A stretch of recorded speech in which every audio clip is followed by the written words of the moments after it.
नमस्कार, आप देख रहे हैं प्रदेश का भरोसेमंद news channel India news Rajasthan और मैं हूं आपके साथ सीमा चौधरी। हमारी खास पेशकश बड़ी बहस में आप सभी का स्वागत है और आज हम बात करेंगे बीजेपी के नए कप्तान की ताजपोशी को लेकर के। राजस्थान बीजेपी के नवनियुक्त प्रदेश अध्यक्ष सीपी जोशी ने जयपुर में बीजेपी मुख्यालय में पदभार संभाल लिया। बीजेपी के नए प्रदेश अध्यक्ष सीपी जोशी ने मंच से कहा कि आप सभी को मेरी कसम है, कभी मेरे लिए नारे नहीं लगाएंगे। मैं आप सभी की तरह आम कार्यकर्ता हूं।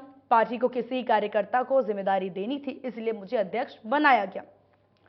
जोशी ने कहा कि अध्यक्ष की एक भूमिका होती है, लेकिन हम सब मिलकर के काम करेंगे। आने वाले विधानसभा चुनाव में राजस्थान की जनता को कांग्रेस के कुशासन से छुटकारा दिलाएंगे। बीजेपी मुख्यालय में हजारों कार्यकर्ताओं को संबोधित करते हुए बीजेपी के नए कप्तान सीपी जोशी ने कहा कि हमें अब स्वागत सत्कार में वक्त जाया नहीं करना है। अब पूरे राजस्थान में केंद्र की योजना का प्रचार करना है। रेलवे का बजट हो या फिर राम मंदिर का निर्माण, हमें इन सबके होर्डिंग लगाने हैं और ना कि किसी नेता के।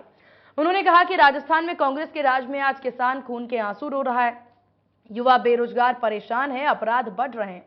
आपको बता दें कि सीपी जोशी चित्तौड़गढ़ से 2 बार लोकसभा पहुंचे हैं और वह बीजेपी राजस्थान के 15वें अध्यक्ष और 7वें ब्राह्मण अध्यक्ष बने हैं। इससे पहले हरिशंकर भावरा, भंवरलाल शर्मा, ललित किशोर चतुर्वेदी, महेश चंद्र शर्मा, रघुवीर सिंह कौशल और अरुण चतुर्वेदी ब्राह्मण प्रदेश अध्यक्ष रहे हैं। अध्यक्ष बदलने के बाद भाजपा के सामने अब नई प्रदेश कार्यकारिणी का गठन एक चुनौती बन जाएगा। वही माना जा रहा है कि बीजेपी के नए कप्तान सीपी जोशी को प्रदेश अध्यक्ष बनाकर बीजेपी ने मेवाड़ को साधने की पूरी कवायद कर ली है। मेवाड़ में ब्राह्मण और वैश्य बीजेपी का बड़ा वोट बैंक है।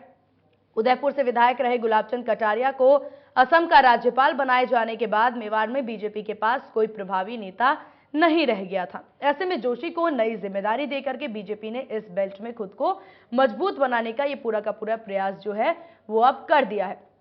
अब ऐसे में कई तरह के सवाल भी खड़े होते हैं। देखिए, जहां पर उदयपुर, राजसमंद, चित्तौड़गढ़ और बांसवाड़ा जिले में ब्राह्मण और वैश्य वर्ग का खासा वोट बैंक है और इस बीच सवाल उठते हैं कि क्या बीजेपी के नए कप्तान सीपी जोशी पूरी पार्टी को एकजुट कर पाएंगे।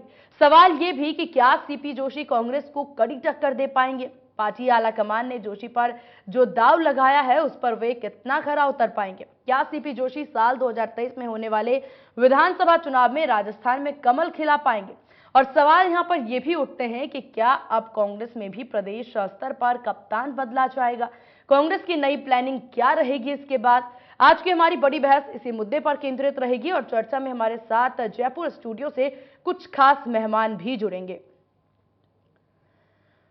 तो इस पूरे विषय को लेकर के देखिए, बवाल जो है वो राजस्थान में मचता नजर आ रहा है। और हालांकि ये 3 तस्वीरें आपकी टीवी स्क्रीन पर, पहली तस्वीर काफिले की आप देख सकते हैं, जो दूसरी तस्वीर में पदभार संभालने की तस्वीर है और तीसरी तस्वीर में सीपी जोशी का संबोधन जो है वो देखा जा सकता है।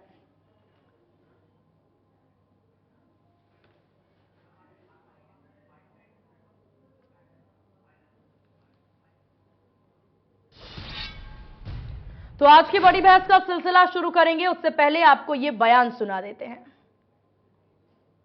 इसमें ज्यादा लंबी चौड़ी बात नहीं करते हुए इतना जरूर कहूंगा, आप और हम सब लोग सौभाग्यशाली हैं कि राजस्थान की वीरता और शौर्यता की भूमि में जन्म लिया है, जिस माटी में वीर शिरोमणि महाराणा प्रताप जैसे वीर पैदा हुए, वीर दुर्गादास राठौर जैसे वीर पैदा हुए, वीर महाराजा सूरजमल जैसे वीर पैदा हुए, जिन्होंने इस राज्य में मुगल सल्तनत को कभी आगे नहीं बढ़ने दिया, उनके पांव हमेशा पीछे हटाने का काम किया। ऐसी वीर भूमि को मैं प्रणाम करता हूं, अभिनंदन करता हूं। यहां संतों का आशीर्वाद हमें मिला है, तो ये ऋषि मुनियों की और संतों की भूमि भी है, ये मीरा की भूमि है, ये पन्नाधाय के बलिदान की भूमि है, तो ये संत पीपा जी और बापूजी महाराज की भूमि है, ये मानगढ़ धाम के क्रांतिकारियों की भूमि है। अगर कोई सरकार पहली बार काम कर रही है तो दिल्ली के नरेंद्र मोदी की सरकार काम कर रही है। हमें होर्डिंग इस बात का लगाना है कि इन 33 में से 30 जिलों में मेडिकल कॉलेज देने वाला, आज 33 में से 30 जिलों में मेडिकल सरकारी कॉलेज खुले हैं।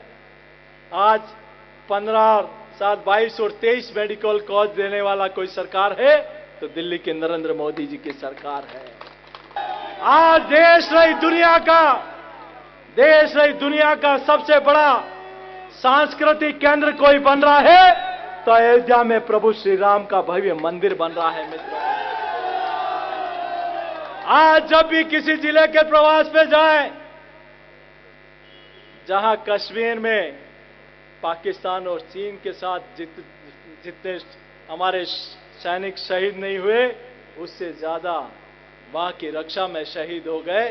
लोग कहते थे कि कश्मीर से धारा 370 हटाओगे तो देश में जलजला मच जाएगा, लेकिन दिल्ली में जब 56 इंच के सीने वाले प्रधानमंत्री हो और मजबूत यकीन वाले गृह मंत्री हो तो धारा 370 कश्मीर में हट गई मित्रों।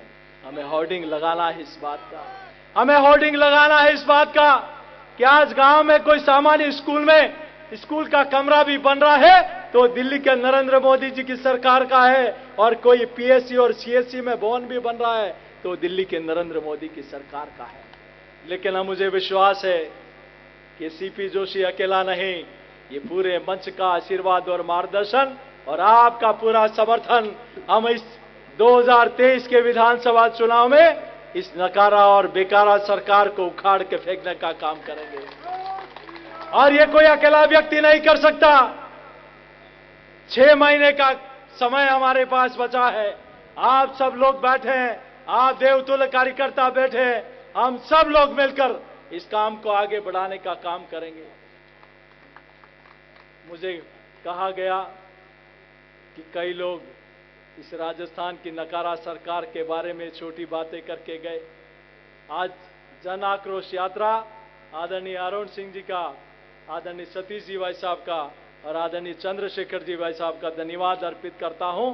देश में सबसे बड़ा ऐसा कोई आंदोलन जिसने हर गांव ढाणी तक पहुंचने का काम किया तो जन आक्रोश यात्रा थी मित्रों।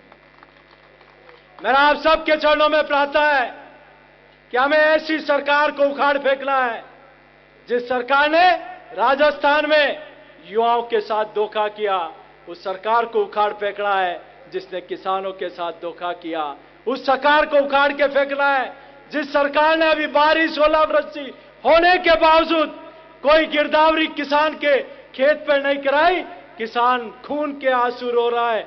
ऐसी किसान विरोधी सरकार को उखाड़ फेंकने का संकल्प लेना है। और चलिए इन तमाम सवालों के साथ बड़ी बहस की शुरुआत करते हैं और चर्चा में हमारे साथ जयपुर स्टूडियो से जुड़े हैं कुछ मेहमान, जहां आर तिवारी कांग्रेस नेता और राखी राठौड़ बीजेपी नेता हमारे साथ जुड़ गई हैं। आप दोनों का बहुत स्वागत है इंडिया न्यूज राजस्थान पर। राखी जी, शुरुआत आप ही से करेंगे। कप्तान बदलने के पीछे की बड़ी वजह क्या रही? लगता है कि सबसे ज्यादा जरूरी ये है कि एक समर्पित कार्यकर्ता के रूप में एक ऐसी कैडर बेस्ड पार्टी के हम लोग बात करते हैं जहां पर कि टेन्योर पूरा होने के बाद में एक रूटीन प्रक्रिया के तहत हमारे अध्यक्ष को चेंज किया गया, और मुझे लगता है कि इस बात में इतनी बहस की आवश्यकता ही नहीं थी। 3 साल का कार्यकाल जनरली हमारी पार्टी के अंदर हुआ करता है और 3 साल कंप्लीट करने के बाद में एक जो रेगुलर प्रोसेस है उसके तहत एक नया नेतृत्व हमारे भारतीय जनता पार्टी को मिला है। हमारे भारतीय जनता पार्टी की खास बात यह कि यहाँ पे बहुत सारे योग्य व्यक्ति हैं। उन योग्य व्यक्तियों में से एक व्यक्ति का चयन जो सेंट्रल हमारी कमेटी है उन्होंने किया, और उन्होंने करके उसके बाद में हमें जो है ये एक नए नेतृत्व के रूप में आदरणीय सीपी जोशी जी मिले। और निश्चित तौर पे 2023 की जो लड़ाई है, 2024 में लोकसभा के जो इलेक्शंस हैं उसमें भारतीय जनता पार्टी का कार्यकर्ता एक उसी जोश के साथ में काम करेगा। और निश्चित तौर पे जिस तरह से राजस्थान सरकार का कार्यशैली है, जिस तरह से वो नाकारा निकम्मी सरकार के रूप में पूरे देश में अपनी पहचान बना चुकी है, उस सरकार को उखाड़ फेंकने के लिए जिस तरह से आपने देखा कि आज के कार्यक्रम में कार्यकर्ताओं में बहुत जोश था, और वो जोश जैसा कि हमारे अध्यक्ष जी ने आज आह्वान किया कि ये जोश जो है अगले 6 महीने तक बरकरार रहना चाहिए, और उसी जोश के साथ में हम लोग 2023 की लड़ाई को, उस जंग को लड़ेंगे।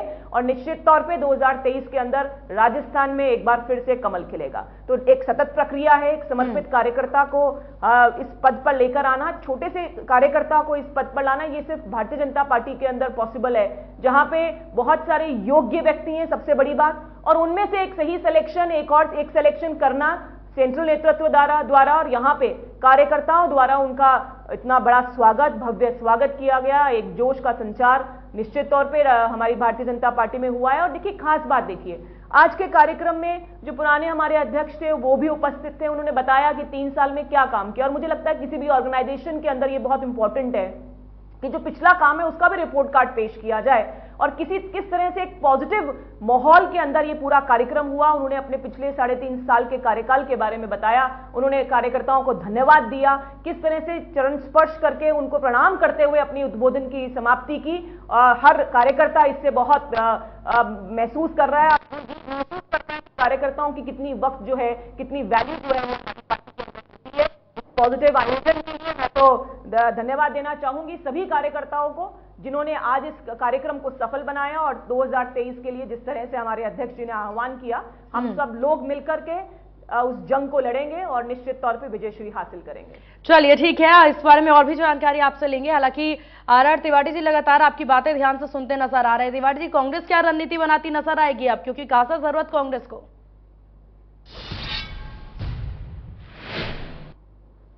सीमा, वैसे तो भारतीय जनता पार्टी का आंतरिक मामला है।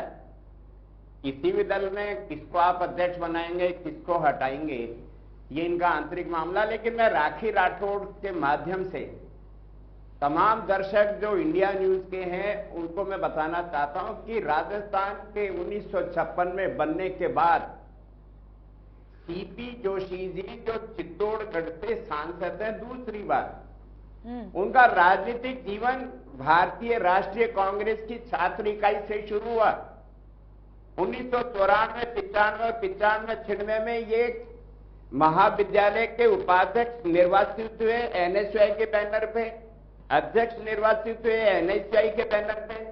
और इसलिए मैं कह रहा हूं ताल चरित्र चेहरे की पार्टी विद डिफरेंस की पार्टी, जहां कहते हैं कि हम कैडर बेस पार्टी के, हमारी जो पार्टी है कैडर बेस है। 1956 में राजस्थान का निर्माण हुआ। सीमा, पहली बार मैं लंबे समय के बाद देख रहा हूं कि भारतीय जनता पार्टी किसी राज्य की इकाई पर संगठन का सर्वोच्च पद दे देती, उसके लिए बधाई। मैं सीपी साहब को भी बधाई दे देता हूं कि आप हमारे एनएसयूआई में जो आपने अच्छी शिक्षा ली, जो अनुशासन सीखा, उसका प्रतिफल है कि राजस्थान में हमारा जो प्रमुख विपक्षी दल है उसके आपको राजस्थान में अध्यक्ष पद पे नवाजा। आपको बहुत बहुत बधाई। लगता है आप कांग्रेस की नीति को जानते हैं और उसके अनुसार काम करेंगे। दूसरी बात, जैसे पुरानी बोतल पर आप नया लेबल लगा करके बाजार में ब्रांड कर दो, उससे जनता भ्रमित होने वाली नहीं है। राखी राठौड़ जी के माध्यम से मैं पूरे देश के मतदाताओं से कहना चाहता हूं, 6 अप्रैल से ये पूरे देश में ओबीसी का चेहरा लेकर के जा रहे हैं कि साहब ओबीसी के बीच में हम जाएंगे और ओबीसी का जो अपमान केंद्रीय कांग्रेस के नेता ने किया उसके खिलाफ हम ओबीसी में जनजागरण करेंगे। दुख इस बात का होता है कि चुनाव में अब 9 महीने बाकी रह गए सरकार में। भारतीय जनता पार्टी में सतीश पूनिया जी ओबीसी के सबसे बड़े चेहरे, क्या गलतियां कर दी थी उन्होंने। राखी जी कह रही है कि हमारे यहां सतत प्रक्रिया है, 3 साल का कार्यकाल पूरा हो चुका था। अरे भाई, उनका कार्यकाल तो दिसंबर में पूरा हो चुका था, दिसंबर 2022 में कार्यकाल पूरा हो चुका था। फिर आपको मार्च के आखिरी का समय क्यों तय किया? जेपी नड्डा साहब को आपने दोबारा कार्यकाल दे दिया, तो सतीश पूनिया जी में क्या कमी थी? सवाल है कि राजस्थान में भारतीय जनता पार्टी खंड खंड में बटी हुई है, टुकड़ों में बटी हुई है और कोशिश की है किरोड़ीलाल जी के गुट को शांत कर दें, वसुंधरा राजे जी के गुट को शांत कर दें, राजेंद्र राठौड़ जी के गुट को शांत कर दें। और ये शांति में ये कहीं राजस्थान में अपना ईमानदारी से विपक्ष का रोल भी नहीं निभा पाए। और इसलिए लगता है कि वसुंधरा राजे जी के दबाव में आकर के आपने यहां राजस्थान में सतीश पूनिया जी के, वसुंधरा जी के 36 आंकड़े थे ना। सतीश पूनिया वसुंधरा जी के किसी कार्यक्रम में जाते थे ना, वसुंधरा जी सतीश पूनिया जी के कार्यक्रम में जाती थी। और इसलिए दबाव में आकर के सतीश पूनिया जी को हटाना पड़ा। ये ओबीसी का अपमान है राजस्थान में। और ये तो मैं कह रहा हूं राखी राठौड़ जी, जिस दिन सतीश पूनिया जी का विदाई हुई उसके दूसरे दिन राजस्थान युवा जाट महासभा, क्योंकि वो जाट हैं सतीश पूनिया जी, उनके समर्थन में जाट समुदाय ने आपके कार्यालय पे आकर के विद्रोह किया नहीं किया? सतीश पूनिया जी को हटाने का विद्रोह किया नहीं किया? ये सारी बातें लगता है छोटी छोटी हैं, लेकिन चुनाव में ये सारी बातें आएंगी। इसलिए तिवारी साहब, आपने सारी बातें कर ली। बीजेपी के द्वारा क्या किया जा रहा है, बीजेपी की गुटबाजी को लेकर के बात कर लिया, लेकिन आपने ये नहीं बताया कि कांग्रेस की रणनीति किस प्रकार से रहेगी, क्योंकि बीजेपी ने नया कप्तान चुन लिया है, ताजपोशी हो गई है। क्या वो कांग्रेस पर भारी पड़ते नजर आएंगे अब? सीमा, राजस्थान में जननायक अशोक गहलोत की ये जो तीसरी सरकार है, जिसका कार्यकाल इस 2023 में लगभग नवंबर दिसंबर में पूरा हो रहा है। हमने अब की बार शासन की जगह सुशासन नहीं, हमने सामाजिक सुरक्षा का वातावरण दिया है, हमने लोगों को शिक्षा का वातावरण दिया, उसकी गारंटी दी, हमने चिकित्सा की गारंटी दी, हमने 1 अप्रैल से प्रति परिवार हर घर में 100 यूनिट फ्री आने वाले 1 अप्रैल से लोगों के शून्य आएगा बिजली का बिल। हमने किसानों को राहत दी, 2000 यूनिट बिजली निशुल्क। हम महिलाओं को आने वाली राखी पर निशुल्क हम स्मार्टफोन दे रहे हैं, 40 लाख महिलाओं को। तिवारी जी, ये सब पहले क्यों नहीं किया? अब जब कार्यकाल पूरा हो रहा है तो काफी सुविधाएं आप दे रहे हैं, सुविधाएं पहले से क्यों नहीं? ये तो सुविधाएं पहले से थी, इसमें ऐड किया हमने। ये सुविधा हमारे 10 लाख का हमारा निःशुल्क था, 5 लाख का हमने हर व्यक्ति हर परिवार को हमने दुर्घटना बीमा दे रखी थी, उसको हमने 25 लाख रुपए करके और दुर्घटना बीमा 10 लाख रुपए दिया। पहले हमारी बिजली 50 यूनिट फ्री थी, हमने उसको 100 यूनिट फ्री कर दी। हमने आदर्श स्कूल खुले, महात्मा गांधी पब्लिक स्कूल, पहले 1000 स्कूल खुले हुए थे, अब उसमें हम 1000 नए ऐड कर रहे हैं।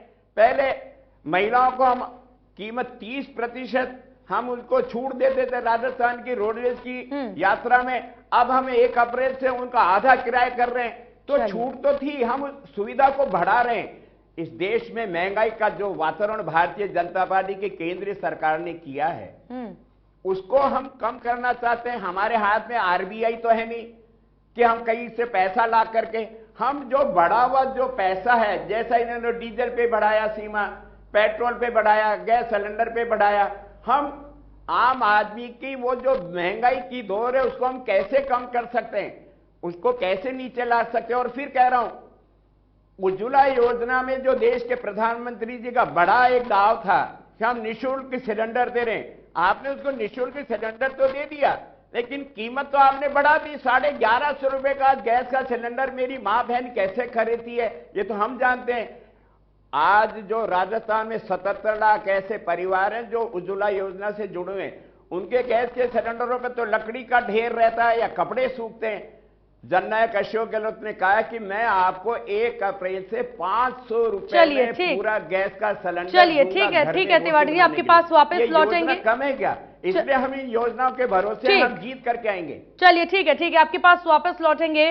राखी जी, लगातार आपने तिवारी जी को सुना, साफ तौर पर उन्होंने कहा कि बीजेपी में अंदरूनी तौर पर गुटबाजी चल रही है। यहां पर वसुंधरा राजे का गुट अलग चल रहा है, सतीश पुनिया का गुट अलग चल रहा है, और इन सब की वजह से ये नए कप्तान को चुना गया है ताकि एक नया चेहरा सामने आ सके और इस सबसे ध्यान केंद्रित जो इस सब चीजों पर था वो केंद्रित ना रहे। इस पर आपकी क्या प्रतिक्रिया? क्या बीजेपी ने यही सब सोच विचार करके नए कप्तान की ताजपोशी की है?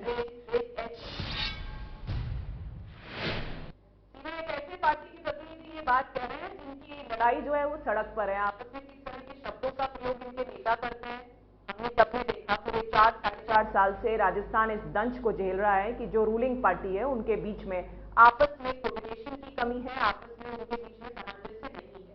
और एक जब ऐसी पार्टी की जिस तरह की बात करती है तो जनता भी देखती है, वो देखती है किस तरह से कांग्रेस के अंदर जिस तरह से वर्टिकल डिवीजन है, वैसी बात कहीं पर भी भारतीय जनता पार्टी में नहीं है। मुझे ये लगता है किसी भी ऑर्गेनाइजेशन के लिए अपनी बात को रखना, उस ऑर्गेनाइजेशन के लोगों की अपनी बात को सामने रखना जरूरी है, लेकिन अल्टीमेटली जब सेंट्रल नेतृत्व कोई बात कहता है, वहां से कोई आदेश आता है, तो हम सब मिलकर के उस आदेश की पालना में अपना काम करते हैं। और सब किसी भी ऑर्गेनाइजेशन के लिए सबसे जरूरी है, हो सकता है ऑर्गेनाइजेशन में 2 लोगों के बीच में मतभेद हो, लेकिन मतभेद उस लेवल पर नहीं है जो कि कांग्रेस पार्टी में हमने लगातार देखे हैं। इसीलिए इस तरह की बातों का प्रयोग जब तिवारी जी कांग्रेस पार्टी की तरफ से आप करते हैं तो साफ जनता को समझ में आता है कि किसमें तो मतभेद है और कहां पर इस तरह से आपसी टक्कर के अंदर कांग्रेस पार्टी फंसी हुई है। अभी बहुत सारी बातें, बहुत सारी योजनाओं के बारे में इन्होंने कहा, मैं बिल्कुल हर पॉइंट टू पॉइंट उन बातों को लेना चाहूंगी।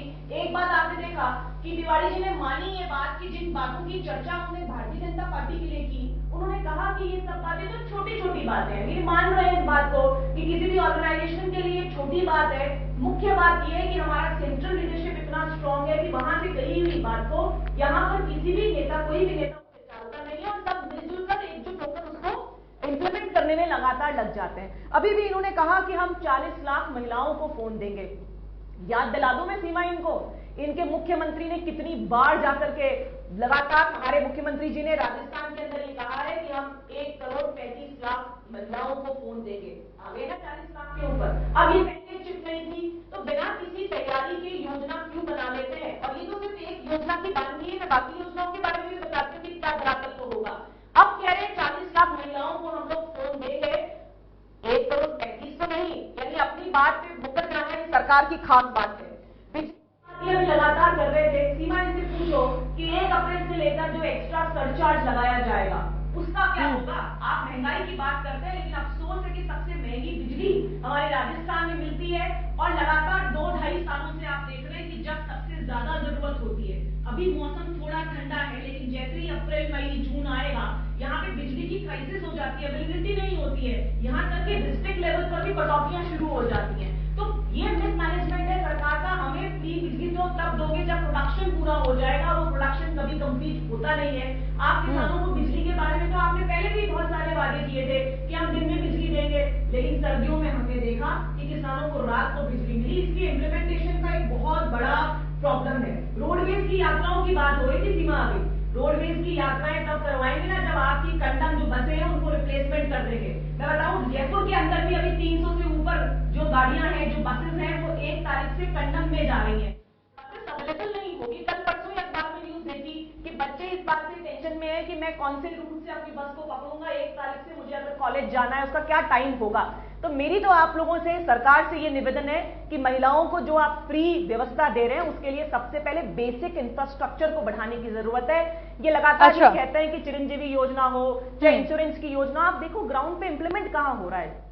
कौन से बहुत बड़े बड़े हॉस्पिटल्स, और हॉस्पिटल्स के और इनके बीच का टकराव तो सीमा हम देख ही रहे हैं। पिछले 10 दिनों से राजस्थान की जनता जो है वो भगवान भरोसे है। किसी भी प्राइवेट हॉस्पिटल में, सरकारी हॉस्पिटल की तो इन्होंने सुधार किया ही नहीं, लेकिन किसी भी प्राइवेट हॉस्पिटल में जाने पर भी मुझे सुविधा नहीं मिल रही है। तो मैं तो यही निवेदन करूंगी सरकार से कि आप इन व्यवस्थाओं को ग्राउंड लेवल पे सुधारें जनता के लिए। इसमें राजनीति नहीं करना चाहती, लेकिन एक्चुअली फैक्ट ये है कि ग्राउंड लेवल पे काम नहीं हो। चलिए राखी जी देखिए, इन तमाम चीजों को लेकर के और खासतौर पर आज का जो मुख्य विषय ताजपोशी को लेकर के है, यहाँ पर साफ तौर पर एक और सवाल जो है सभी के जहन में उठ रहा है। और एक बात और कहना चाहूंगी, इन्होंने NSUI का जिक्र किया। जी सीमा जी, एक बात और कहना चाहूंगी, हमारे अध्यक्ष जी हैं, उनके लिए NSUI का जिक्र किया। मैं तो हमेशा कहती हूँ कांग्रेस पार्टी को अपने नेताओं की कोई वक़्त नहीं है, उनकी कोई वैल्यू नहीं है वहां पर। हमने तो आसाम के अंदर कांग्रेस से आई ही एक व्यक्ति को वहां का चीफ मिनिस्टर भी बनाया। हमारे यहाँ पे जो समर्पित कार्यकर्ता, जो डेडिकेशन से काम करता है, उसका वैल्यू है। और यही फर्क है कांग्रेस में और बीजेपी में। यहाँ पे छोटे से छोटा कार्यकर्ता जो पूरे समर्पण के साथ में पार्टी के लिए काम करेगा, वो सबसे अपर मोस्ट लेवल तक जा सकता है। और वही आज प्रूव किया एक छोटे से कार्यकर्ता को ये पद देकर के। तो वैल्यू भारतीय जनता पार्टी के अंदर कार्यकर्ता की है, ये बात आज फिर प्रूव की है हमारे सेंट्रल नेतृत्व ने। चलिए ठीक है राकेश जी। और इस बीच देखिए एक सवाल जो है वो भी लगातार यहाँ पर उठते नजर आ रहे हैं और कांग्रेस के द्वारा खासतौर पर इस सवाल पर ज्यादा ध्यान केंद्रित किया जा रहा है। इस पूरे ताजपोशी प्रक्रिया में आपने जिक्र किया कि सभी लोग पहुंचे, तमाम कार्यकर्ता पहुंचे, लेकिन एक अहम शख्स जो है वो इस पूरे ताजपोशी प्रक्रिया में देखने को नहीं मिली और इस पूरे आयोजन में देखने को नहीं मिली। वसुंधरा राजे क्यों नहीं आई? उनके बारे में मंच से सभी लोगों ने कहा कि क्यों नहीं है वो वहां पर। नवरात्रा चल रहे हैं, उन्होंने इस बात का, और हमारे जो प्रभारी हैं प्रदेश के, उन्होंने भी मंच से इस बात का आह्वान किया। उन्होंने बताया कि जो हमारी राष्ट्रीय उपाध्यक्ष हैं वो किस कारण से आज के कार्यक्रम में नहीं थी। उसके अलावा भी बहुत सारे सांसदों के बारे में भी बताया, चाहे वो मेघवाल साहब हों चाहे बाकी सांसद हों, जो कि आना चाहते थे, लेकिन क्योंकि संसद चल रही है दिल्ली में, उनके पास में और भी बहुत सारे काम दिए हुए थे, तो उनकी भी चर्चा वहां स्टेज पर हुई। सब कुछ ट्रांसपेरेंट तरीके से हुआ और इतना पॉजिटिव कार्यक्रम, जिस तरह से मैं तो याद दिलाना चाहूंगी जब डोटासरा जी ने अपना पदभार ग्रहण किया था, तिवारी जी याद कीजिए 2020 का वो समय जब आपने अपने अध्यक्ष को, और आप इतिहास की बात कर रहे थे ना अभी, सीमा जी, कांग्रेस के अंदर इतिहास भी यही इन्होंने ही बनाया है, ऐसे अध्यक्ष जिसने अपनी ही सरकार को गिराने का प्रयास किया हो, जिसने अपनी ही सरकार को राजस्थान से हटाने का प्रयास किया हो, ये जो खिताब है वो भी कांग्रेस के पास ही है। तो मैं बताना चाहूंगी उस समय क्या हुआ था। अभी जो निवर्तमान हमारे प्रदेश अध्यक्ष है, वो जो निर्वाचित नए अध्यक्ष हैं, वो साथ बैठे, एक पॉजिटिव माहौल के साथ में काम हुआ और यही ऊर्जा का संचार जो है वो कार्यकर्ताओं के बीच में रहा। जो नहीं हुए उपस्थित, उनके बारे में स्टेज से अनाउंसमेंट्स हुए, उनके मैसेजेस वहां पे दिए गए हैं। मुझे लगता है इससे ज्यादा ट्रांसपेरेंसी की जरूरत कहीं और नहीं होगी। चलिए ठीक है तिवारी जी, लगातार आप सुन रहे थे राखी जी को, कई सारे सवाल उन्होंने आपके लिए छोड़े। पहला सवाल तो एक यहाँ पर काफी अहम यही रहा है कि जो उनके द्वारा कहा गया कि गुटबाजी का सिलसिला और खासतौर पर एकता जो है वो बीजेपी के द्वारा देखा जाता है। बीजेपी में काम के बेसिस पे जगह मिलती है, काम के बेसिस पे दायित्व मिलता है। इस पर आपकी क्या प्रतिक्रिया?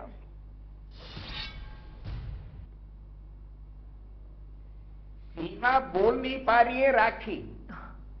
कांग्रेस का तो इतिहास आजादी से पहले भी ऐसा ही था, आजादी के बाद में भी ऐसा ही है। बात सही है। हमारे आंतरिक आपस में मतभेद पहले भी रहते थे, आजादी से पहले भी, गांधी में और गांधी के समकक्ष नेताओं में। छुपाते नहीं, हम डंडे के जोर पर आंतरिक लोकतंत्र को दबाते नहीं है। इनके आंतरिक लोकतंत्र है ही नहीं, इनके ऊपर से दिल्ली से डंडा चलता है, नीचे तक पन्ना प्रमुख वैसे ही बोलता है। सवाल है कि हमारे राजस्थान में जो कुछ भी दिखा, घटनाएं घटी, उसके बाद में राजस्थान में राखी बहन, हमारे यहाँ राजस्थान में 7 विधानसभा के उपचुनाव हुए, हमारे यहाँ पंचायत के चुनाव हुए, नगर निगम के चुनाव हुए, नगर परिषद के चुनाव हुए, नगर पालिका के चुनाव हुए। सीमा, ये देश की जनता, राज्य की जनता जानती है, देखती है, परखती है। ये पब्लिक है, ये सब जानती है। अगर हमारे यहाँ इतना अंदरूनी विद्रोह होता है, मतभेद जब आपके यहाँ हो सकते हैं, कैडर बेस्ड पार्टी में, अनुशासन वाली पार्टी में अगर मतभेद हो सकते हैं, आपने स्वीकार किया है, तो कांग्रेस तो खुले लोकतंत्र की पर्यायवाची है। हमारे यहाँ विवाद हुआ, विवाद था, विवाद रहता है, फिर भी हमने विधानसभा में आपकी पार्टी की जमानत जब्त करवाई। हमने आपकी पार्टी को एक विधानसभा में चौथी स्थान तक धकेला, 7 में से 6 विधानसभा के चुनाव जीते, नगर निगम में हम जीते, नगर पालिका में हम जीते, नगर परिषद में हम जीते, पंचायत के प्रमुखों में हो सकता बढ़त आपने ले लियो, लेकिन वहां पर भी हम जीते। आपका ये जो लोकतंत्र है, कैसा लोकतंत्र है? और बात बता रहे थे आप कि हमारे जन आक्रोश रैलियों में हम 2 करोड़ लोगों तक पहुंच गए, पता नहीं कितने लाखों लोगों तक पहुंच गए। हकीकत अगर है, सतीश पूनिया जी के जाने का जो कारण है, वैसे ओबीसी क्या आते हैं, आज राजस्थान का ओबीसी वर्ग उज्ज्वलित है, वो जानता है कि हमारे नेता के साथ में अन्याय हुआ है। लेकिन सवाल है कि नेता प्रतिपक्ष के जो थे, हमारे विधानसभा में सदस्य भी रहे और जो भारतीय जनता पार्टी के अध्यक्ष रहे सतीश पूनिया, इतना बड़ा जो काम दिल्ली ने दिया था, जन आक्रोश रैलियां आप 200 विधानसभा में, फिर मंडल पे, फिर वार्डों तक निकालोगे। मैं 45 साल से कांग्रेस में हूं सीमा, और जयपुर में रहता हूं। मैंने कभी इनके उस आक्रोश रैली में 15 से 20 तक, ईमानदारी से, मैं अच्छी बात के लिए कहता हूं, कैडर बेस्ड पार्टी है, देश में आपका शासन है, बहुत अच्छी बात है, लेकिन जन आक्रोश रैली ही सबसे कमजोर कड़ी थी सतीश पूनिया जी की, और इसलिए उनको इस पद से विदा होना पड़ा। लगातार नरेंद्र मोदी जी को आप बुला रहे हो, लगातार नड्डा जी को आप बुला रहे हो, लगातार अमित शाह जी को बुला रहे हो, स्थानीय नेतृत्व आपका छिन्न भिन्न था, एकता आपकी थी नहीं। ये प्रदेश की जनता जानती थी, और प्रदेश के अरुण सिंह जी जो प्रभारी है भारतीय जनता पार्टी के, यहाँ करके पीठ थपथपा देते थे, लेकिन अंदरूनी बात थी कि जनाक्रोश रैलियों का फेल होना ही सतीश पूनिया जी के जाने का सबसे बड़ा कारण था। यहाँ पर तिवारी दिल्ली की ताकत पूरी होने के बावजूद। चलिए ठीक राखी जी, आपने पूरी बात सुनी तिवारी जी की। बड़ी बात उनके द्वारा कही गई कि जन आक्रोश रैलियों में आक्रोश का कम होना या फिर जनता जनार्दन का कम होना ही सबसे बड़ी वजह रही है यहाँ पर सतीश पूनिया की गद्दी जो है वो सीपी जोशी को देने को लेकर के। आपका क्या कहना? क्योंकि बीजेपी ने साफ तौर पर कह दिया कि समय काल पूरा हो चुका था, इसलिए अब दूसरे व्यक्ति को, उचित व्यक्ति को पूरा स्थान मिला है और मौका मिला है। क्या सच में वजह वही जो तिवारी जी ने यहाँ पर कहा? देखिए, इनका नजरिया कुछ और हो सकता है, लेकिन मैंने जो आपको बताई दीवारों के बाहर खड़े होकर के अंदर क्या हो रहा है इस बात का आप कुछ भी अंदाजा और कुछ भी बोल दें बोलने के लिए, उसका मुझे जस्टिफिकेशन देने की जरूरत नहीं है। लेकिन जन आक्रोश यात्रा का क्या हम लोगों ने काम किया, 2 करोड़ से ऊपर लोगों से हम लोगों ने संपर्क किया, हमने बताया उनको कि किस तरह से सरकार जो है वो जन विरोधी सरकार है। इन्होंने जो काम करे, जो वादे करे, उनको धरातल पे हम लेकर नहीं आ पाए। और अभी बड़ी बड़ी बातें तिवाड़ी जी जन आक्रोश यात्रा की कह रहे थे। सीमा, ये बताइए जरा, हाथ से हाथ मिलाने वाला कार्यक्रम था इनका। इनके आए थे युवराज यहाँ पर, उन्होंने क्या कहा था कि 15 किलोमीटर हर जो मंत्री या हर विधायक है वो चलेगा हर महीने पैदल। चल रही है क्या पैदल? 26 जनवरी से आपने स्टार्ट किया था ना वो कार्यक्रम। जब आप किसी और पे उंगली उठाते हैं तिवाड़ी जी, तो 4 उंगलियां आपकी तरफ भी मुड़ती हैं, वो आपकी तरफ भी देखते हैं कि 4 उंगलियां आपकी तरफ भी आती हैं कि आप लोगों ने अपने जो सारे के सारे अभियान थे उनका क्या हश्र किया। अभियान आपके सारे के सारे फेल हो गए और उसके बाद आप जन आक्रोश यात्रा के लिए बात करते हैं। मैं कहना चाहूंगी कि इतिहास में पहली बार हुआ कि देश के अंदर 200 विधानसभा हमारी जो राज्य की थी, वहां एक साथ कोई आक्रोश, अगर हम लोगों ने कोई सभा की, कोई अभियान को चलाया, तो ये भी एक ऐतिहासिक काम जो है वो भारतीय जनता पार्टी द्वारा किया गया। अभी अभी बात कर रहे थे आंतरिक लोकतंत्र की। आंतरिक लोकतंत्र, अगर ऐसा लोकतंत्र हो जिसमें अब जो आपस में नेता इस तरह की भाषा का प्रयोग करें, जिसमें आपस में एक दूसरे को नालायक, निकम्मा, करोना, इस तरह के शब्दों का प्रयोग करें, ये कहें कि मैं यहाँ बैंगन बेचने थोड़ी आया हूं, ऐसे शब्दों का प्रयोग किया जाए, तो भगवान ना करे ऐसा लोकतंत्र, ऐसा आंतरिक लोकतंत्र किसी भी व्यवस्था में, किसी भी ऑर्गेनाइजेशन में हो। और ऐसा लोकतंत्र अगर है तो आपको बधाई इस बात के लिए कि आप रखिए अपने ऐसे लोकतंत्र को।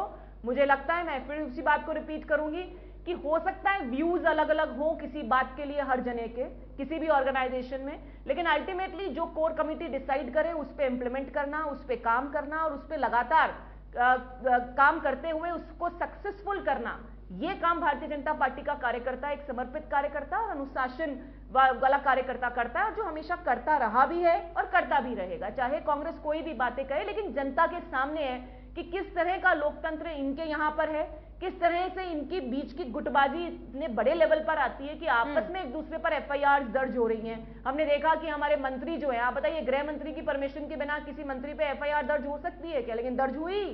तो क्लैरिफिकेशंस आते हैं अखबारों में, आते हैं लगातार इस तरह के स्टेटमेंट्स अखबारों में। जनता देख रही है इस बात को कि इनसे कोई फर्क नहीं पड़ता। जिस तरह का वर्टिकल डिवीजन कांग्रेस पार्टी में है, उसका कंपैरिजन ही करना बीजेपी के साथ में गलत है। सिर्फ इक्वेशन बनाने के लिए और बैलेंस बिठाने के लिए कंपैरिजंस करे जाते हैं, अदरवाइज कोई कंपैरिजन है नहीं। हमारी पार्टी जिसने 52,000 बूथों में से 50,000 बूथों तक अपनी पहुंच बनाई है, अपने लोगों तक पहुंचे हैं हम लोग, ऐसी पार्टी जो बिल्कुल ग्राउंड लेवल पे काम करती है, ऐसी पार्टी के साथ में संगठन के रूप में अगर बात करें तो कांग्रेस का और बीजेपी का कोई कंपैरिजन नहीं है। देखिए, यहाँ पर कंपेयर कांग्रेस बीजेपी को किया भी नहीं जा रहा है राखी जी। यहाँ पर सवाल सिर्फ इतना था कि साफ तौर पर जो कि ये बदलाव बीजेपी में हुआ है, आखिर इस बदलाव के पीछे की वजह क्या रही है? क्योंकि अचानक से देखा जाए कुल मिलाकर के तो ये बदलाव बहुत ही अचानक से आया। इससे पहले किसी भी तरह का कोई संकेत नहीं दिया गया कि इस तरह का कोई बदलाव यहाँ पर होने वाला है, और अचानक से सीपी जोशी को उठा करके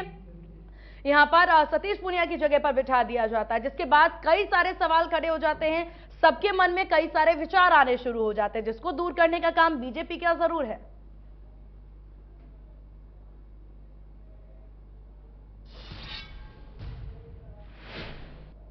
राखी जी, चलिए तिवारी जी, क्या मेरी आवाज आप तक पहुंच पा रही है?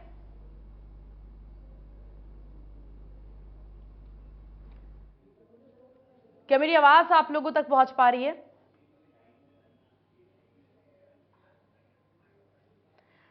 चलिए ठीक है, टेक्निकल इशू की वजह से आवाज नहीं पहुंच पा रही है, लेकिन कुल मिलाकर के देखा जाए यहां पर साफ तौर पर दोनों ही पार्टियों में बहस छिड़ी हुई है, कप्तान को लेकर के पूरी बहस है। इसी बीच चलिए आपको एक बयान सुना देते हैं।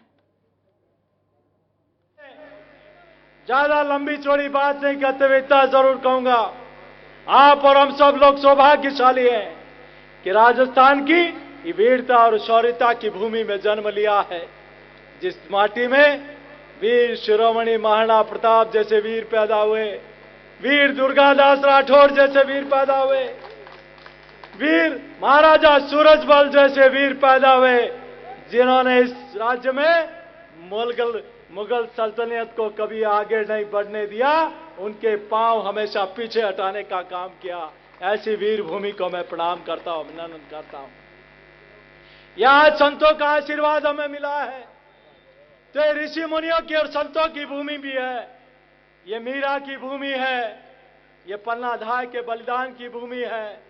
तो ये संत पीपा जी और बापूजी महाराज की भूमि है, ये मानगढ़ धाम के क्रांतिकारियों की भूमि है। अगर कोई सरकार पहली बार काम कर रही है तो दिल्ली के नरेंद्र मोदी की सरकार काम कर रही है।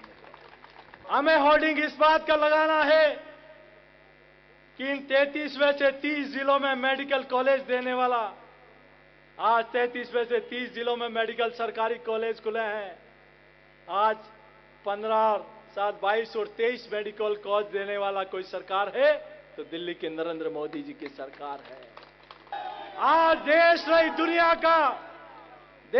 दुनिया का सबसे बड़ा सांस्कृतिक केंद्र कोई बन रहा है तो अयोध्या में प्रभु श्री राम का भव्य मंदिर बन रहा है। मित्रों,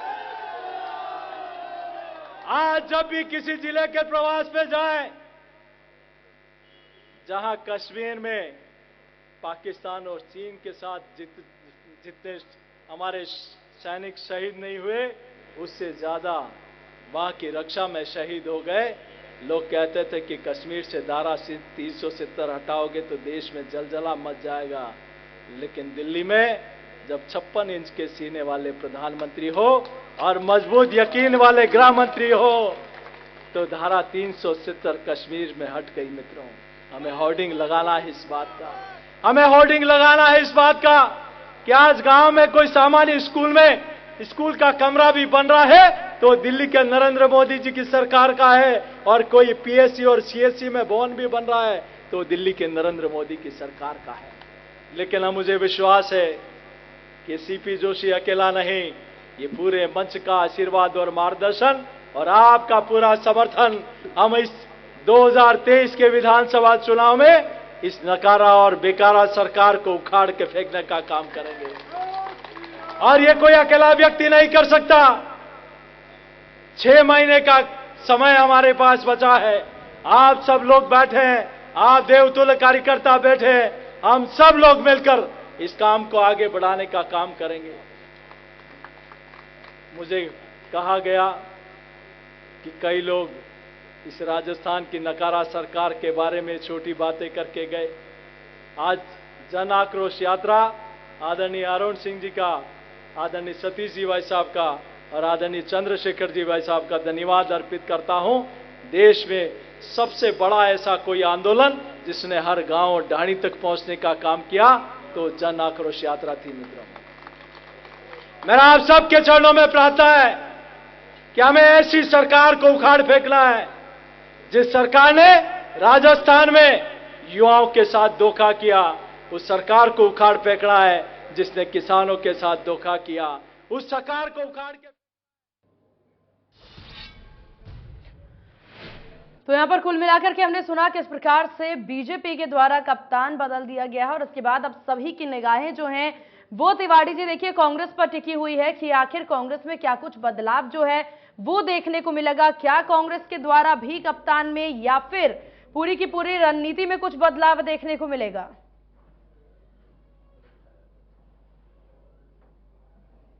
किस बात का बदलाव?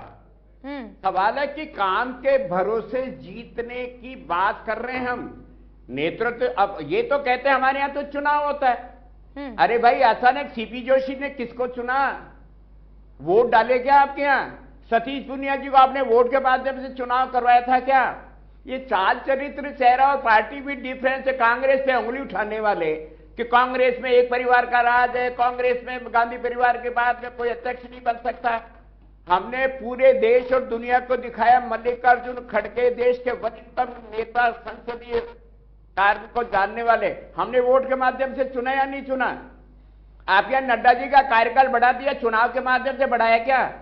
आपने सतीश पूनिया तिवारी जी तो क्या सिर्फ जवाब देने के लिए ही यहाँ पर मल्लिकार्जुन खड़गे को चुना गया क्या?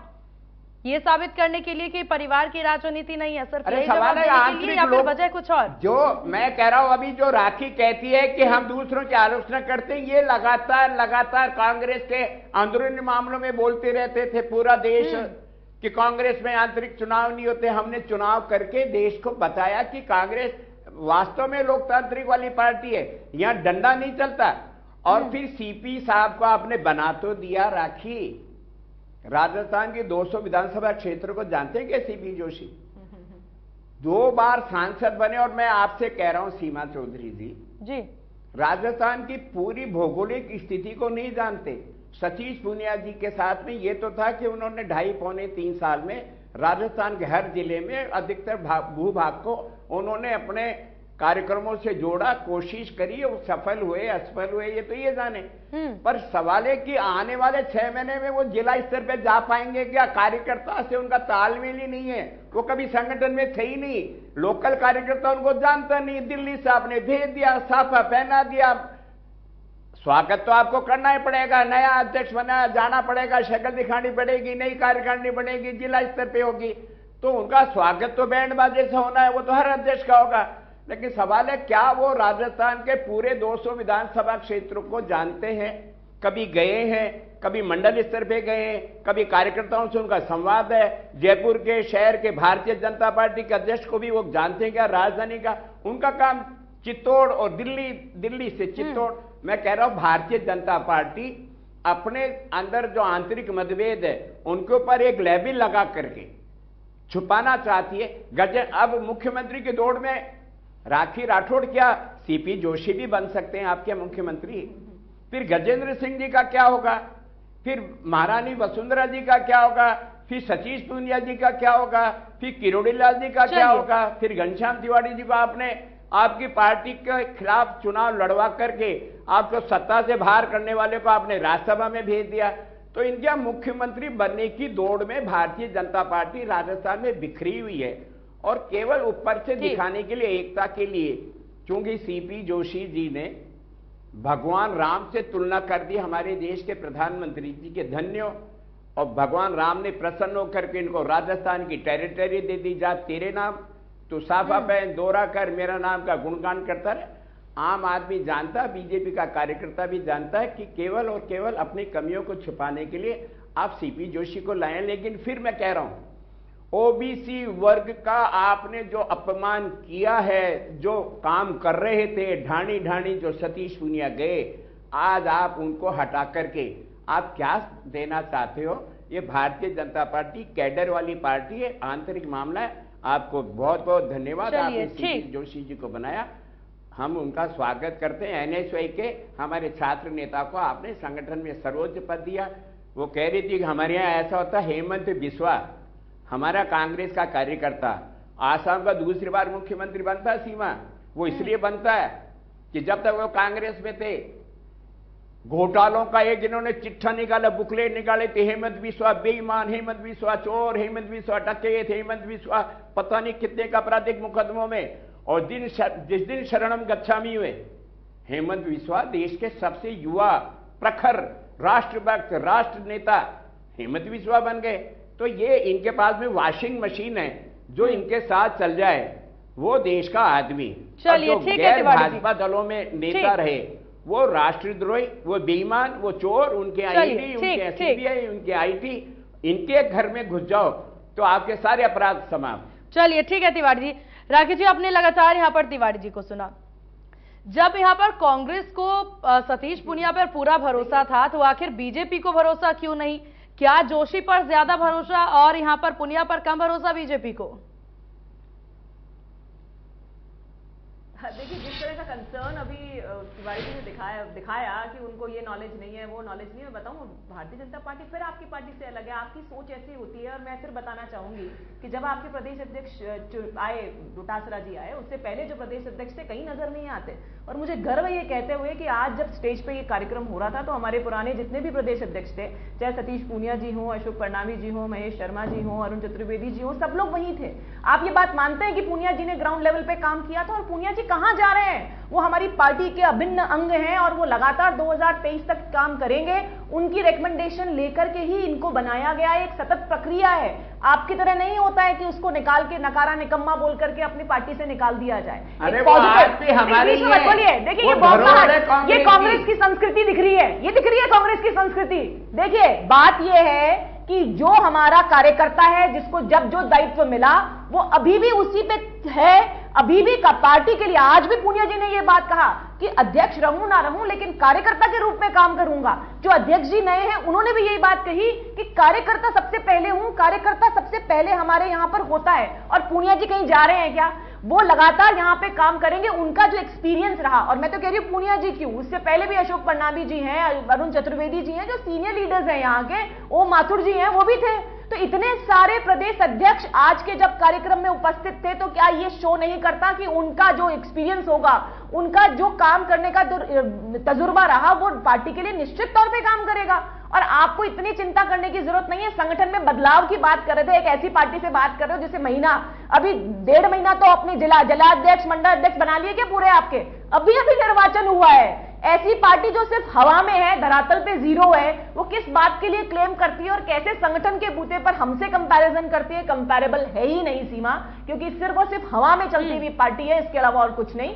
भारतीय जनता पार्टी, मैं फिर कहूंगी, एक कैडर बेस्ड पार्टी है, परिवार की पार्टी नहीं है। और निश्चित तौर पे आगे चल के भारतीय जनता पार्टी 2023 के अंदर जिस टारगेट के साथ में आज हम लोगों ने आह्वान किया, उस टारगेट को अचीव करेगी। चलिए ठीक है, फाइनल कमेंट का समय हो चुका है और तिवारी जी शुरुआत आप ही से करेंगे फाइनल कमेंट की। बीजेपी में बदलाव देखने को मिला, कांग्रेस को इससे कितना फर्क पड़ने वाला है? निकलना है, टाइम हो गया मेरा। मुंगेरीलाल के सपने देखना सब दलों को आना चाहिए, हमको कोई बुराई नजर नहीं आती। मुंगेरीलाल के सपने सतीश पूनिया जी देख रहे थे, उन्हीं को चलता कर दिया। लेकिन राजस्थान में ओबीसी वर्ग को कितना बड़ा नुकसान हुआ है, उनके आक्रोश का आप कैसे करोगे? आपकी जो जन आक्रोश रैली थी, अब आपको आक्रोश का सामना करना पड़ेगा। आज हाथ से हाथ मिलाओ। राकेश जी, फाइनल कमेंट आपके पास भी आएंगे, आपके पास भी जनता आएंगे। की जो जी तिवारी जी, अपनी बात जल्दी पूरी करें। हम जीतेंगे हमारे काम की बदौलत। कांग्रेस वापस रिपीट होगी 2023 के विधानसभा के चुनाव में हमारे काम के भरोसे, जनता के आशीर्वाद से। जो जनता को हमने महंगाई में हमने राहत दी है, जो बेरोजगारों को हमने रोजगार दिया, जो किसानों के लिए हमने 2000 यूनिट फ्री किए, जो महिलाओं को किराए में छूट दे रहे हैं, जो स्मार्टफोन दे रहे हैं, ये काम ये है जो महंगाई के युग में हर परिवार में तिवारी जी ठीक ताकत देगा। ठीक है राकेश जी, अब आपके पास आएंगे फाइनल कमेंट के लिए।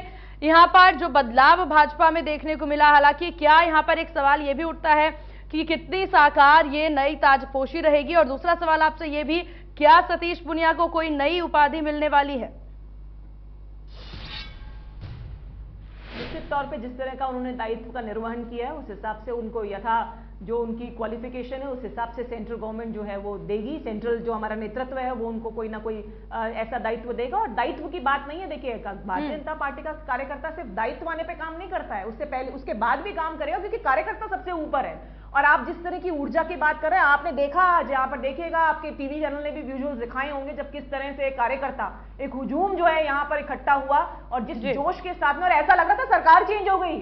सीमा, ऐसी फीलिंग आ रही थी, लोग तो ये कह रहे थे कि सरकार बदल गई है। अरे केवल मेवाड़ के आदमी थे, चूंकि सीपी साहब मेवाड़ से बिलोंग करते, मेवाड़ का कार्यकर्ता था, पूर्वी राजस्थान का कार्यकर्ता नहीं था। और ये एक दिखा रहा है, मेवाड़ का कार्यकर्ता 2023 दिसंबर में ट्रेलर को पूरा राजस्थान का कार्यकर्ता निराश था। जीत कर आएंगे हम।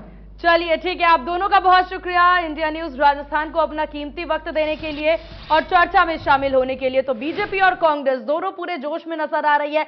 बीजेपी के द्वारा यहां पर जो नई ताजपोशी की है, अब देखने वाली बात होगी कि ये ताजपोशी कितनी साकार साबित होती है। लेकिन यहां पर बात कांग्रेस की जाए, कांग्रेस भी लगातार कई तरह के आरोप, गुटबाजी के आरोप लगाते नजर आ रहे हैं। अब इस सबके बीच देखने वाली बात होगी, क्या कांग्रेस में भी कुछ बदलाव होगा। बड़ी बहस में आज बस इतना ही। बने रहिए इंडिया न्यूज राजस्थान के साथ। नमस्कार।